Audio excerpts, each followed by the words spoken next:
Assalamualaikum warahmatullahi wabarakatuh.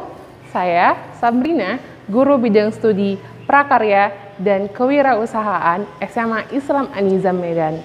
Nah, kalian harus tetap semangat mempelajari prakarya karena prakarya ini adalah gerbang kalian menuju pintu pengusaha.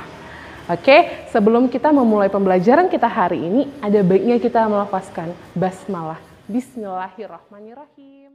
Assalamualaikum warahmatullahi wabarakatuh. Nah, balik lagi nih, kita belajar prakarya. Kali ini materi kita tentang ide dan peluang pengolahan makanan khas ya. Makanan khas apa? Makanan khas daerah Indonesia ya. Nah, sebelum itu saya mau nanya kabar kalian. Kalian apa kabar? Semoga selalu dalam lindungan Allah Subhanahu wa taala ya. Semoga kalian tetap semangat untuk belajar dan tetap semangat menggapai cita-cita. Oke? Nah, kita akan bahas ide dan peluang. Nah, jadi ada beberapa ciri-ciri peluang usaha. Yang pertama adalah usaha yang potensial itu seperti apa dan usaha yang baik itu seperti apa. Nah, yang pertama kali kita bahas adalah usaha yang potensial, ya. Yang pertama, kita harus mempunyai nilai jual tinggi, ya. Jadi usaha itu harus bernilai mahal, ya, bernilai jual yang tinggi, ya. Oke, mahal tapi bukan hanya sekadar mahal, tapi mahal berkualitas. Nah, gimana? Usaha yang kita mau bangun ini udah punya nilai jual yang tinggi nggak? Udah berkualitas nggak kira-kira? Ya. Dan yang kedua, bukan hanya sekedar ambisi, tetapi harus bersifat nyata. Ini gimana sih Bu maksudnya? Ya kan? Nah, berarti ketika kita mau ngambil peluang ini, ya, itu bukan hanya sekedar ambisi kita aja. Misalnya, kita mau buka rumah makan di Jerman. Ya, kita mau buka rumah makan di Jerman. Tapi ambisi kita kuat, kemauan kita kuat untuk membangun itu. Nah, tetapi nggak ada actionnya. Nggak ada, langkah-langkah yang mau kita buat untuk menuju ke situ. Nggak ada. Berarti di situ nggak bersifat nyata. Ya. Nah, yang ketiga, bisa bertahan lama atau berkelanjutan. Nah, misalnya kita buka rumah makan di Jerman. Kira-kira kalau kita udah buka rumah makan nih, nah rumah makan itu bakal bisa berkelanjutan atau hanya kita buka aja? Kalau hanya kita buka aja berarti kita rugi dong. Kita hanya buka ngasih modal awal kita sudah banyak ke situ, tapi usaha kita nggak berkelanjutan, ya nggak? Nah, lalu kita harus menghitung skala usaha itu bisa diperbesar atau ditingkatkan nggak gitu ya. Jadi misalnya kita buka rumah makan di Munchen. Nah, kira-kira kita buka rumah makan di Munchen, kira-kira usaha kita di sini bisa berkembang nggak gitu? Bisa berkembang ke negara-negara yang lain atau ke provinsi-provinsi yang lain nggak di Jerman gitu ya kan? Nah, lalu kita harus memikirkan gimana kita tuh bisa ngasih buat modal usaha itu nggak terlalu besar, ya. Tetapi potensinya sangat menguntungkan bagi kita. Nah, ya kita juga harus meminimalisir kerugian kita gitu loh, ya. Nah, lalu yang kedua, usaha yang baik. Nah, ciri-ciri peluang usaha yang baik itu ada 6. Yang pertama, peluang usaha tidak meniru orang lain, tetapi asli hasil riset dan pemikiran kita sendiri. Ya, jadi kita nggak niru usaha orang, tetapi hasil riset kita sendiri gitu loh. Jadi misalnya kita buka rumah makan di provinsi Munchen, itu sudah hasil riset kita. Bahwa di Munchen itu banyak orang-orang yang suka sama makanan-makanan Indonesia, ya kan? Nah, yang kedua itu adalah peluang harus dapat mengantisipasi perubahan persaingan di pasar. Nah, misalnya kalau misalnya ada orang Indonesia yang lain buka rumah makan juga. Nah, itu kita harus bisa mengantisipasikannya, ya. Nah, lalu yang ketiga, adanya keyakinan untuk dapat mewujudkannya. Yang keempat, peluang itu harus sesuai dengan kehendak kita. Yang kelima, usaha kita udah layak nggak gitu? Udah teruji belum gitu ya? Nah, dan yang keenam, ada rasa senang apabila kita menjalankan ini gitu loh. Jadi, usahakan ya, kita ngejalanin sesuatu itu, kita senang gitu ngerjainnya. Jangan kita ngerjain, kita membuka rumah makan, tapi kita kayak kerasa terpaksa gitu ya. Jadi kita harus senang apabila menjalankannya. Oke, selanjutnya kita bahas faktor munculnya peluang usaha ya. Jadi faktor yang mempengaruhi munculnya inspirasi peluang usaha itu ada dua ya. Jadi ada faktor internal dan ada faktor eksternal ya.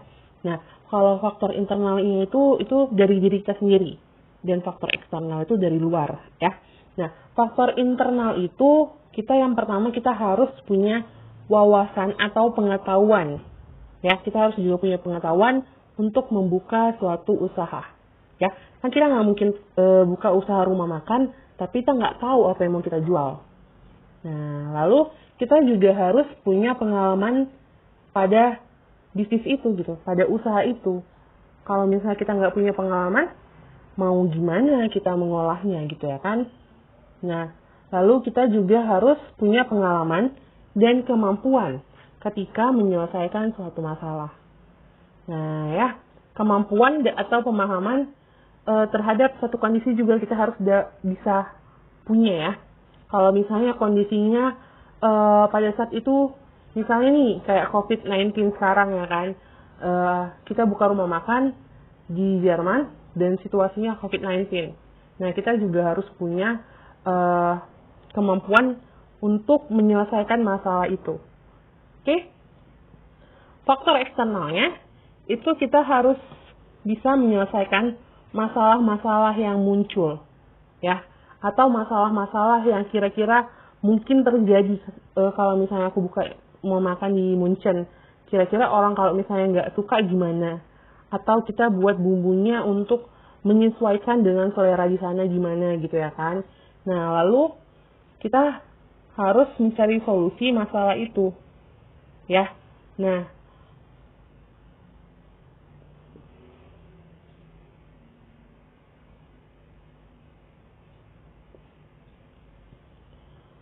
lalu mungkin bisa jadi hal yang munculnya inspirasi kita untuk buka usaha ini adalah keperluan orang yang belum tercapai atau belum terpenuhi.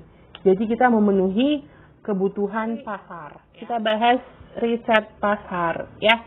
Jadi riset pasar ini dimaksudkan untuk membantu kita dalam langkah-langkah perencanaan usaha yang akan kita lakukan ya untuk memodifikasi makanan khas kita ya. Di antaranya itu ada beberapa langkah, ada 5 langkah. Yang pertama itu ada perumusan masalah, penentuan tujuan, pengumpulan data, analisis data, dan interpretasi data ya, atau interpretasi hasilnya. Nah, yang perumusan masalah ini kita buat pertanyaan. Kira-kira kalau gini gimana gitu kan? Misalnya pertanyaan-pertanyaan yang mengacu kepada usaha itu ya. Nah, lalu kita buat tujuannya? Ya, tujuannya harus jelas, spesifik ya. Nah, lalu kita kumpulkan data dengan cara kita bisa mewawancarai atau kita ngasih survei-survei ya, menyebarkan angket atau kuesioner. Nah, lalu dari pengumpulan data itu kita tarik apa hasilnya, lalu kita interpretasikan hasilnya ya. Oke. Selanjutnya ada analisis SWOT ya. Kita udah belajar analisis SWOT ya. Nah, di mana Analisis SWOT ini terdiri dari apa aja? Terdiri dari strength, weakness, opportunity, dan threat. Ya, kekuatan atau strength itu kekuatan, weakness itu kelemahan, opportunity itu peluang, dan threat itu adalah ancaman. Ya, oke. Jadi kalau misalnya kita juga harus analisis, ya, ketika kita mau buka sebuah usaha. Analisis yang pertama itu kita harus analisis apa kekuatan kita, gitu ya kan. Misalnya restoran kita memiliki harga yang terjangkau, ya kan. Lalu bahan-bahannya aman untuk kesehatan, walaupun kita pakai misalnya pewarnanya itu dari pewarna makanan. Nah ya, dan tidak pakai bahan pengawet. Nah, misalnya itu adalah kekuatan kita. Nah, lalu kita punya kekurangan. Nah, kekurangannya apa? Mungkin restorannya masih kurang menarik gitu ya kan. Karena kita kekurangan modal. Nah, lalu mungkin aja makanan kita itu masih sulit diterima sama pasar. Ya, dan pasti ada peluangnya.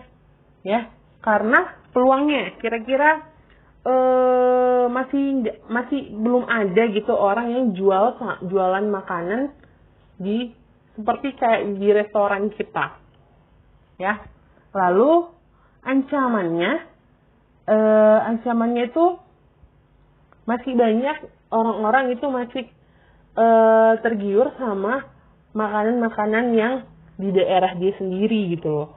Jadi dia nggak mau nyobain makanan-makanan yang kita jual. Ya mungkin itu apa ya, ancamannya ya. Oke. Mungkin itu aja yang bisa kita pelajari hari ini. Semoga pembelajaran hari ini itu bermanfaat bagi kita semua. Ya, sebelum mengakhiri pembelajaran, ada baiknya kita melafazkan hamdalah. Alhamdulillahirrabbilalamin. Assalamualaikum. Sebelum kita mengakhiri pembelajaran hari ini, ada baiknya kita melafazkan Alhamdulillahirrabbilalamin. Nah, tetap semangat ya belajarnya, pengusaha-pengusaha muda. SMA Islam An-Nizam, unggul, cerdas, islami. Assalamualaikum warahmatullahi wabarakatuh.